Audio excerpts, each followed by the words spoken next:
তো hey guys, অনেক অনেক স্বাগত পপি চৌধুরী বেঙ্গলি রেসিপিতে তোমাদের সবাইকে।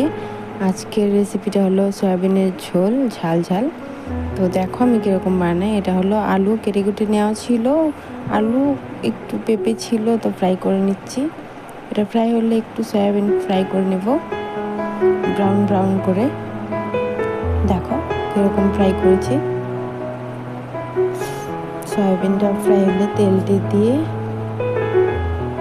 এখানে একটা শুকনো লঙ্কা, একটু জিরা আর একটা এলাইচি দিয়ে দেবো। পেঁয়াজটাও ব্রাউন ব্রাউন হয়ে গেল। তো এখন এই কাঁচা মশলাটা যে বাটা যেটা মিক্সিতে পাচ্ছি সেটা হলো পেঁয়াজ, রসুন আর কাঁচা লঙ্কা।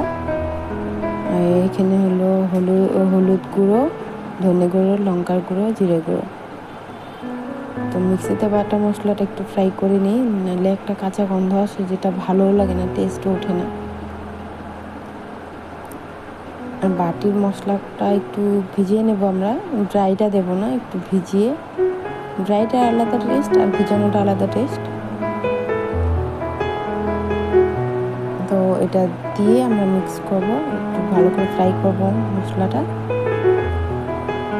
ফ্রাইয়ের পরিমাণ মতো নুন দিয়ে দিবে।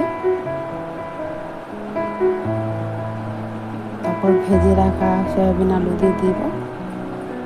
এটাকে কষাতে হবে অনেকক্ষণ, না কষলে মশলাটা টেস্ট উঠবে না। কষানোর পর আমরা একদিকে গরম জল বসিয়ে দিয়েছি। তো এটা হয়ে গেলে আমরা গরম জলটা ঢেলে দেবো ঝোলটাতে, সয়াবিনটাতে।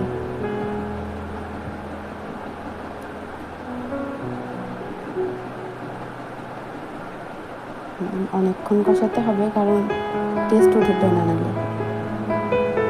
জলটা দিয়ে কিছুক্ষণ আমরা হতে দেবো, জিনিসটাকে ফুটতে দেবো। আর তোমাদেরকে যদি আমার রেসিপিসগুলি ভালো লেগে থাকে, আমার চ্যানেলকে লাইক সাবস্ক্রাইব করে রেখো, আমার ভিডিওসগুলি লাইক করো, আর রেসিপিসগুলি বানিয়ে দেখো, চেষ্টা করবে, ভালো হবে দেখবে, কমেন্ট করে আমাকে জানাবে। তো আজকের মতন টাটা, আমি আবার আসবো আর অন্য একটা ভিডিও নিয়ে।